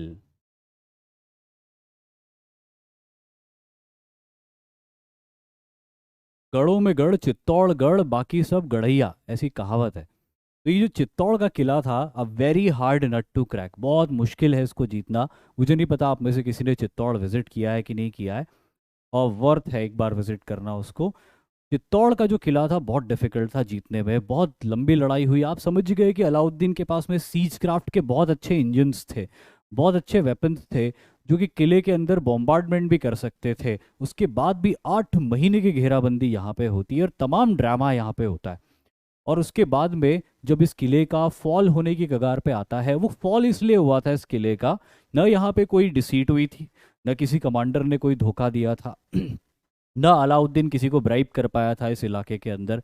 लेकिन इसका फॉल इसलिए होता है क्योंकि किले के अंदर जो अनाज था, जो खाने पीने की सामग्री थी, वो डिप्लीट हो चुकी थी, बचा नहीं था कुछ खाने के लिए। बहुत लंबी घेराबंदी हो गई थी। चित्तौड़ के वॉरियर्स ने सोचा नहीं था कि अचानक इतनी लंबी घेराबंदी का सामना हमको करना पड़ेगा। लेकिन उनके पास अनाज खत्म हो गया था, और फिर क्या प्रॉब्लम ये भी हो गई थी कि उन्होंने अलाउद्दीन की फौज से बचाने के लिए सॉरी, बहुत सारे जो चित्तौड़ के किले के नीचे बसे हुए गांव थे, उनको भी चित्तौड़ के किले के अंदर बुला लिया था, जिसकी वजह से इनके पास में जो फूड था स्टॉक में, उसके ऊपर दबाव ज़्यादा बढ़ गया था।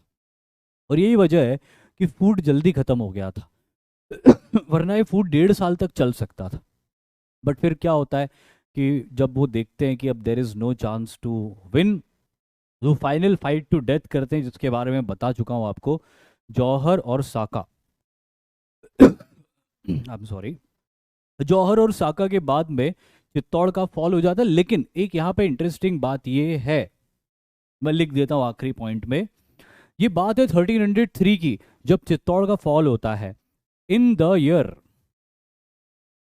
इन द ईयर 1308 एडी, 1308 एडी में, in the year 1308 AD, Chittor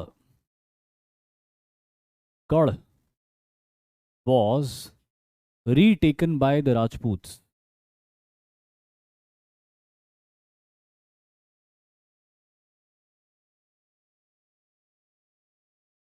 Alauddin Khilji के लाइफ टाइम में चित्तौड़ को दोबारा जीत लिया था राजपूत ने। अलाउद्दीन कुछ भी नहीं कर पाया। अलाउद्दीन ने जब ये किला जीता था, तो इस किले को जीतने के बाद अपने बेटे को बिठा दिया था यहाँ पे। उसका एक बेटा था खिजर खान, तो उसको बिठा दिया यहाँ पे चित्तौड़ के किले के ऊपर गवर्नर बना के, और इसका नाम भी बदल दिया। इसका नाम बदल के खिजराबाद कर दिया। लेकिन ये 1303 एडी, जहाँ पे भी मैंने लिखा है 1303 एडी से लेके 1308 एडी के बीच में वो बैठा रहा यहाँ पे, उतना भी नहीं बैठा रहा वो। और लगातार जो बचे हुए राजपूत थे आसपास के, और जो फैमिली डिस्ट्रॉय हुई थी, उनके जो क्लोज रिलेटिव्स थे, उन्होंने लगातार दबाव बना के रखा, अटैक करते रहे और इसको हैरास करते रहे खिजर खान को। इससे नहीं टॉलरेट हुआ, इससे झेलते नहीं बना, और इसको किला छोड़ के भागना पड़ा। और एंड में जब रेजिस्टेंस बहुत फीबल हो गया, तब फिर राजपूतों ने चित्तौड़ के किले को दोबारा जीत लिया था। और फिर बहुत लंबे समय तक कोई दोबारा इस किले को नहीं जीत पाया था। तो ये अलाउद्दीन की लाइफ टाइम में ही ये किला जीत लिया गया था वापस। लेकिन फिर भी उस समय के लिए तो अलाउद्दीन ने वो जो रूट था जो दिल्ली से गुजरात के बीच में हॉस्टाइल राजपूत टेरिटरीज थी, उन हॉस्टाइल राजपूत टेरिटरीज को न्यूट्रलाइज करके उस रूट को जो हम बात कर रहे थे दिल्ली से गुजरात का, इंटैक्ट कर लिया था। एक और बहुत जबरदस्त लड़ाई हुई थी यहाँ पे जो 1308 एडी से लेके 1311 एडी के बीच में हुई थी, और वो हुई थी जालौर की लड़ाई। ये इलाका है साउथ वेस्टर्न राजस्थान का, जहाँ पे जालौर नाम की जगह है, और इस जालौर नाम की जगह पर जो लड़ाई हुई थी देखिए मैं इसलिए हंस रहा हूँ, अगर आप सोच रहे हैं कि राहुल परमार सर आए हैं और राहुल परमार सर ने आगे मुझे हंसा दिया, तो अब अगले लेक्चर में मैं बदला लूंगा इनसे, ठीक है। तो जो जालौर की लड़ाई हुई थी, इस जालौर की लड़ाई के अंदर यहाँ के रूलर बहुत ही ताकत से और बहुत हिम्मत से लड़े अलाउद्दीन से, पर मैं उस स्टोरी के अंदर बहुत डीप नहीं जाऊंगा। पद्मनाभ नाम के एक स्कॉलर के द्वारा लिखे गए एक लिटरेचर कानड़ देव प्रबंध से हमको उस पूरे चैप्टर की इंफॉर्मेशन मिलती है, जहाँ पे हमको ये पता चलता है कि कान्हड़ देव सोनगरा नाम के रूलर इस इलाके में रूल करते थे, और उनका एक बेटा था वीरम देव, राजकुमार वीरम देव, जो किसी काम से दिल्ली सल्तनत से के दरबार में एक बार गया था, और अलाउद्दीन की बेटी फिरोजा ने उसको देखा था और उसको वीरम देव से प्रेम हो गया था, और वो जिद कर बैठी कि अगर मैं विवाह करूंगी तो वीरम देव से ही करूंगी। लेकिन वीरम देव और उसकी फैमिली ने इस रिश्ते से इनकार कर दिया, और गुस्सा होकर अलाउद्दीन ने इस इलाके पे हमला कर दिया, और इस इलाके में 3 साल तक लड़ाई चलती रही, सिवाना से लेके जालौर तक। मारवाड़ का दरवाजा बोलते थे, या सॉरी जालौर का दरवाजा या जालौर की कुंजी कहा जाता था सिवाना को। तो सिवाना से लेके जालौर तक पहुंचने में, इतनी सी दूरी तय करने में अलाउद्दीन को 3 साल लग गए। बहुत जिसको हम कहते हैं कि बहुत ही स्टिफ रेजिस्टेंस यहाँ पे उसको मिलता है, बट फाइनली वो जीत जाता है। वीरम देव भी मारा जाता है, उसके फादर कान्हड़ देव सोनगरा भी मारे जाते हैं, और वीरम देव की डेथ के बाद में उसके कटे हुए सर को हाथ में लेके अलाउद्दीन की बेटी फिरोजा यमुना नदी में कूदकर आत्महत्या कर लेती है। ये स्टोरी हमको पद्मनाभ नाम के स्कॉलर के द्वारा लिखे गए लिटरेचर कान्हड़ देव प्रबंध से मिलती है। तो जालौर भी एक इलाका था राजपूताना का, जिसका कॉन्क्वेस्ट हुआ था चित्तौड़ और रणथंभौर के अलावा। इसके अलावा जो दूसरे किंगडम्स थे राजपूताना के, उन्होंने रेडिली सरेंडर कर दिया था और अलायंस कर लिया था अलाउद्दीन के साथ में। इस तरह से जो राजपूताना का इलाका था, जो बहुत ज़्यादा ज़रूरी था दिल्ली के सुल्तानों के लिए जीतना, जो अब तक जीता नहीं गया था, पहली बार अलाउद्दीन ने उसको जीत लिया। हालांकि मैंने आपको बताया कि चित्तौड़ 5 साल ही रहा उनके कंट्रोल में और दोबारा हाथ से निकल गया, और अलाउद्दीन की डेथ के बाद रणथंभौर भी हाथ से निकल गया था, और बाकी टेरिटरीज ने भी रेवेलियन करके दिल्ली की ओवरलॉर्डशिप को ख़त्म कर दिया था। लेकिन जब तक अलाउद्दीन जीवित रहा तब तक मेवाड़ को छोड़कर बाकी पूरा इलाका उसके कंट्रोल में रहा था, ठीक है। तो अब ये जो है ये पूरी कहानी अपन ने एक्सपीडिशन ऑफ राजपूताना में देख ली। अब हम बात करेंगे अलाउद्दीन खिलजी के साउथ इंडियन एक्सपीडिशन को, क्योंकि अच्छा हाँ, उत्तर भारत में 2 और एक्सपीडिशन है जिसके बारे में मैं आपको, 2 नहीं 1 और एक्सपीडिशन है जिसके बारे में मैं आपको बता देता हूँ। अब लिख लीजिए उसको, मैंने नहीं लिखा उसको, आप लिख लीजिए, जरूरत नहीं उसको लिखने की। In the year 1305 AD, in the year 1305 AD Alauddin invaded Malwa. Alauddin invaded Malwa region, नक्शे में देख लेते हैं, मालवा यानी कि वेस्टर्न मध्य प्रदेश का इलाका, ये वाला जो इलाका है इसको मालवा का इलाका बोलते हैं। Alauddin invaded Malwa region, defeated its ruler, और यहाँ का रूलर कौन था? परमार डायनेस्टी का रूलर महलक देव परमार। तो अलाउद्दीन इन्वेडेड मालवा, वो खुद नहीं आया था इन्वेड करने के लिए, उसने अपने एक कमांडर को भेजा था। आपको कमांडर का नाम याद रखने की ज़रूरत नहीं है, पर उसका नाम था आइन उल मुल्क मुल्तानी। तो वो आइन उल मुल्क मुल्तानी ने यहाँ पे इन्वेजन किया, इस इलाके को जीत लिया, और ये इलाका भी दिल्ली सल्तनत के एम्पायर का हिस्सा बन गया था। जो लास्ट रूलर यहाँ पे रूल कर रहा था परमार डायनेस्टी का, राजा भोज का डिसेंडेंट महलक देव परमार था। तो इसी के साथ में गुजरात, राजस्थान, मालवा का इलाका, नॉर्थ मध्य प्रदेश का, नॉर्थ सेंट्रल इंडिया के इलाके, अरे ये सारा, और ये पंजाब और ये इलाके तो पहले से ही थे दिल्ली सल्तनत के पास में। तो इस तरह दिल्ली सल्तनत जो था ऑलरेडी एक बड़ा इलाका था, और अलाउद्दीन के दौर में ये एक बहुत बड़े एम्पायर जैसा बन गया था। इनफैक्ट एम्पायर बन ही गया था, ये बहुत बड़ा हिस्सा जो था इसका एम्पायर बन गया था। लेकिन जैसे कि मैंने आपको बताया, अब आप ये सोच रहे हो कि यार ये इलाका तो जीता हुआ नहीं है ना। अब ये इलाका जो है ये हाईली बहुत डेंसली फॉरेस्टेड एरिया होता था, और यहाँ पे हिल्स और जंगल्स इतने घने होते थे कि वैसे ही यहाँ पे बहुत कम आबादी रहती थी और इस इलाके का कोई खास इकोनॉमिक इम्पोर्टेंस नहीं था उस वक्त। और इसीलिए इस इलाके को जनरली आप देखोगे एंशियंट और मिडाइवल हिस्ट्री में तो खाली खाली से ही मिलेंगे ये इलाके, किसी का बड़ा एक्सपेंशन नहीं मिलेगा। बहरहाल अलाउद्दीन का नहीं होता एक्सपेंशन, लेकिन मैंने जैसे कि बताया कि अलाउद्दीन का ऑब्जेक्टिव पूरे भारत को जीतना था, और पूरे भारत तब पूरा होता है जब दक्षिण के इलाके भी उसके पास में आते हैं। तो ये जो दक्षिण के इलाके में ये इलाका था जिसको हम देवगिरी का किंगडम बोलते थे, ये देवगिरी का किंगडम ऑलरेडी दिल्ली सल्तनत के साथ एलाइड था। याद कीजिए, मैं बताता हूं आपको क्या याद करना है। याद कीजिए, देवगिरी इन नॉर्थ महाराष्ट्र है ना, 1290 एडी से लेके 1296 एडी के बीच में ही अलाउद्दीन देवगिरी के ऊपर एक्सपीडिशन कर चुका था, और एक फोर्सिबल मैट्रिमोनियल अलायंस भी कर चुका था। वहां की राजकुमारी को जबरदस्ती उठा के ले गया था, तो वो फोर्सिबल मैट्रिमोनियल अलायंस हो चुका था ऑलरेडी देवगिरी के साथ में, है ना। तो देवगिरी ऑलरेडी इनके कंट्रोल में था। अब क्या होता है कि देवगिरी को एक मिलिट्री बेस बनाते हुए ये प्लान करते हैं फर्दर साउथ इंडिया को कॉन्कर करने के लिए, क्योंकि साउथ इंडिया में क्या था, साउथ इंडिया में थी वेल्थ, साउथ इंडिया में थी सोने की खदानें। और उस सोने की, साउथ इंडिया वैसे आपको बताइए ना कि सोने चांदी चांदी नहीं सॉरी सोने के लिए बहुत फेमस है। वहाँ के लोग ज्वेलरी बहुत पहनते हैं, खास तौर पे वहाँ पे जो लेडीज होती है, आपने भी फिल्मों में देखा होगा, खूब ज्वेलरी पहनते हैं साउथ के अंदर। वजह क्योंकि वो एक्चुअली बहुत गोल्ड था, वहाँ पे गोल्ड की माइंस होती थी, अभी भी माइंस है, लेकिन ज़्यादातर गोल्ड अब एक्सट्रैक्ट हो चुका है, अब वो माइंस सारी डिप्लीटेड हो गई है। लेकिन उस वक्त बहुत पैसा था, बहुत गोल्ड था साउथ इंडिया के अंदर, और यही गोल्ड अलाउद्दीन को क्या कह सकते, प्रोवोक कर रहा था हमला करने के लिए। तो वो इस बार अपने कमांडर को भेजता है ना। तो एक्सपीडिशन ऑफ साउथ इंडिया में सबसे पहला पॉइंट हम लिखेंगे, his South Indian expeditions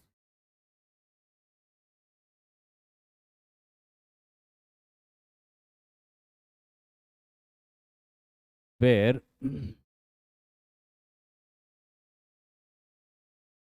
lead by, South Indian expeditions were led by, इसके द्वारा लेड किए गए थे मलिक काफूर। मलिक जो है एक मिलिट्री टाइटल होता था, काफूर नाम है, और ये नाम मिला था किसको, हजार दिनारी को।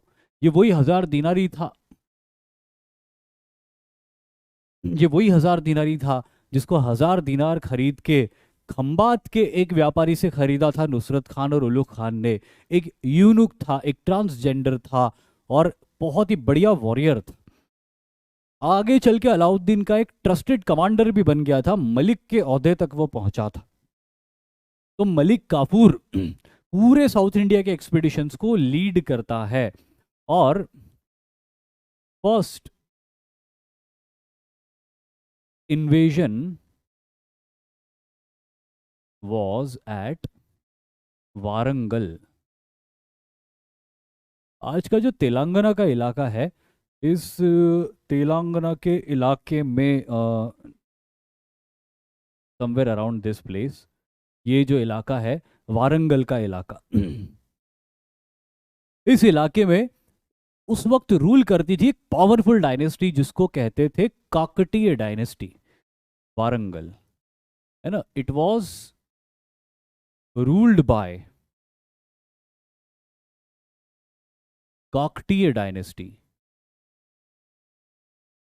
अभी भी आप जाओगे ना हैदराबाद में, तो वहाँ के एयरपोर्ट का यही नाम है शायद, if I am not wrong, Kakatiya.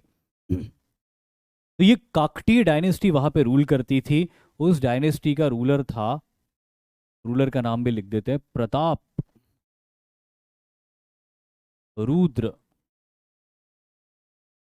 देव। रुद्रम्मा देवी नाम की एक बहुत बड़ी क्वीन थी वहां पे, उन्हीं के पुत्र थे प्रताप रुद्र देव।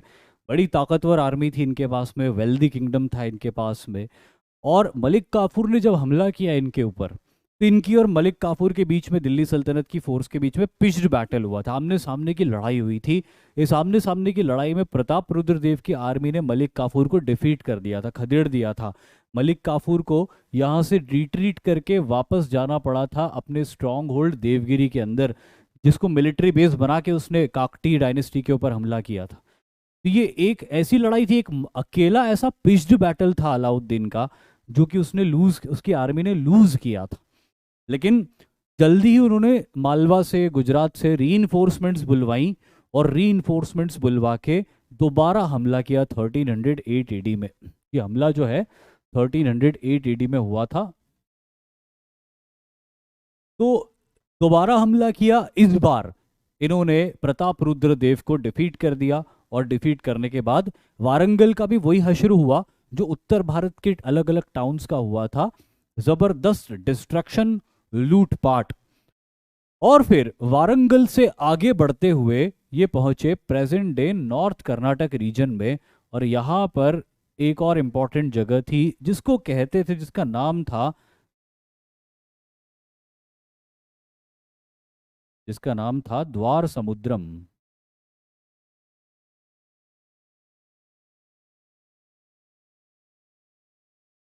इस द्वार समुद्रम, इसका रूलर था भल्लाल देव।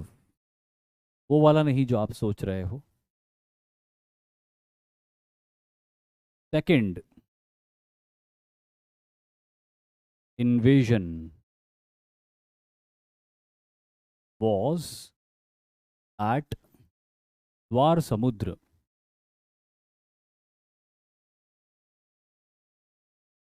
ruled by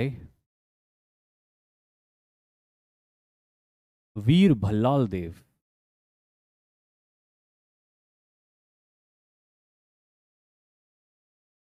तो वीर भल्लाल देव भी बहुत जम के मुकाबला करते हैं, लेकिन हार जाते हैं। यहाँ पर भी जौहर और साका होता है, इस द्वार समुद्र में भी जौहर और साका होता है। और उसके बाद में third invasion in south India was at Madurai. Far south तक पहुंच जाती है फोर्सेस, फिर यहाँ से फार साउथ पहुंचती है। और रास्ते में भी जो टाउन्स आते हैं उनको प्लंडर करती हुई आगे बढ़ती है। और फाइनल जो होता है, ये मदुराई के अंदर होता है फाइनल अटैक। अब इससे नीचे और तो श्रीलंका ही जाते हैं, वो और कहाँ जाते हैं। Third invasion was at Madurai. Madurai ruled by Vira Pandya.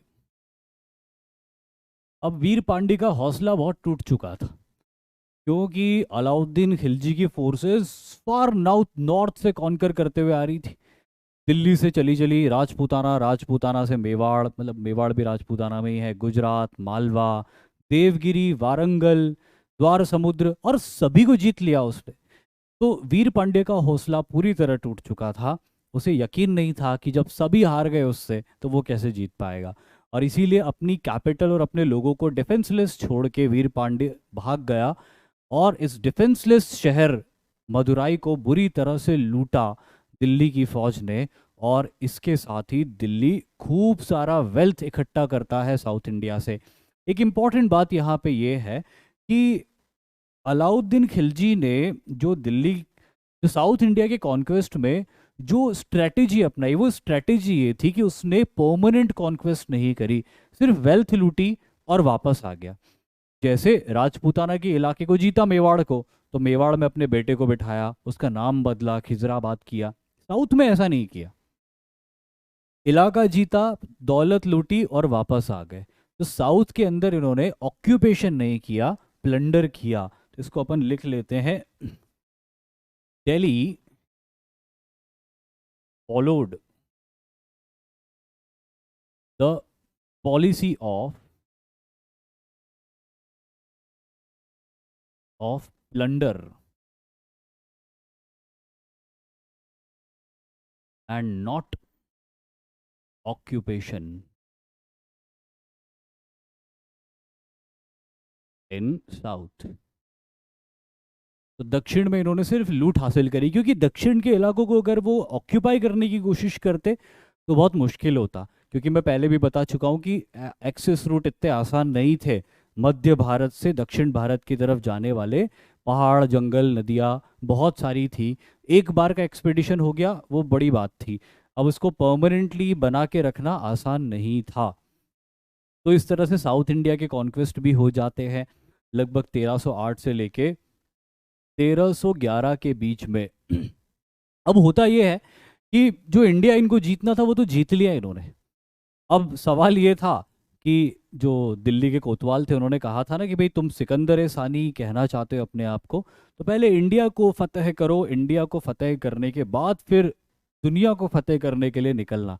तो भारत तो फतेह हो गया था जो इनको करना था, लेकिन अब तक आते आते इस पूरे प्रोसेस में अलाउद्दीन बुरी तरह से एग्जॉस्ट हो चुका था, और उसको कुछ बीमारी भी हो गई थी, और ऐसी गंभीर बीमारी हुई थी उसको कि वो ठीक नहीं हो पा रहा था। और इसीलिए 1312 एडी के बाद कहने के लिए अलाउद्दीन खिलजी 1316 तक जीता है, लेकिन उसकी लाइफ के आखिरी 4 साल अपने महल के कमरे के पलंग पर ही बीतते हैं, क्योंकि वो उसकी बॉडी में इतनी ताकत नहीं रह गई थी कि वो उठ के आ सके और इफेक्टिवली कमांड कर सके अपने लोगों को। तो ये जो 4 साल का फेज था 1312 से लेके 1316 के बीच का, ये 4 साल का फेज कंप्लीटली मलिक काफूर ने डोमिनेट किया था।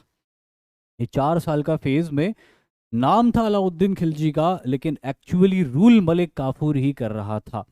आपको याद होगी गुजरात की वो रानी जिसको जबरदस्ती उठा के ले आया था अलाउद्दीन खिलजी, ये वो गुजरात की रानी और मलिक काफूर, देखो मलिक काफूर भी गुजराती था ना, वो रानी भी गुजराती थी। इन दोनों का अलायंस बन गया था। इन दोनों ने तय किया था कि हम लोगों के साथ में जो भी हुआ 1301 एडी के अंदर गुजरात के, सॉरी 1297 एडी में गुजरात में जो कुछ भी हुआ हमारे साथ में, हम बदला लेंगे उसका और इन खिलजियों को तबाह कर देंगे। और इसीलिए कॉवर्टली रानी कमला देवी और मलिक काफूर ये मिलकर ऐसी प्लानिंग कर रहे थे कि सब कुछ अपने कंट्रोल में ले रहे थे ये। और इसी प्रोसेस में अलाउद्दीन कुछ कर नहीं पा रहा था क्योंकि वो बहुत बीमार हो गया था। हो सकता है कि उसको कुछ स्लो पॉइजन भी दिया गया हो, कोई मुश्किल या बड़ी बात नहीं है, ये आसान था ये रानी और मलिक काफूर जैसे लोगों के लिए कि अलाउद्दीन को कुछ स्लो पॉइजन दे दिया जाता।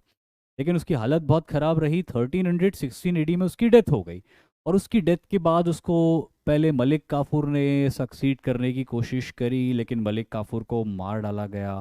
फिर उसके बाद उसका एक बेटा आता है जिसका नाम होता है मुबारक खान, लेकिन वो भी कमज़ोर साबित होता है। वो अपने एक स्लेव के हाथों मारा जाता है, और बाद में वो स्लेव गयासुद्दीन तुगलक के हाथों मारा जाता है, जिसके साथ ही खिलजी डायनेस्टी का पॉलिटिकल स्टोरी तो ख़त्म हो जाता है। लेकिन यहाँ पे अलाउद्दीन से जुड़ी हुई कुछ और इम्पॉर्टेंट बातें हैं, उसके रिफॉर्म्स हैं। और एक इम्पॉर्टेंट बात कि इसके ऊपर मंगोलों के भी बहुत सारे हमले हुए थे, मंगोलों के भी बहुत सारे इन्वेजन्स हुए थे। वो सारी की सारी चीज़ें हम कल के या जो भी हमारा नेक्स्ट लेक्चर होगा उसके अंदर कंटिन्यू करेंगे। और तब तक के लिए जय हिंद।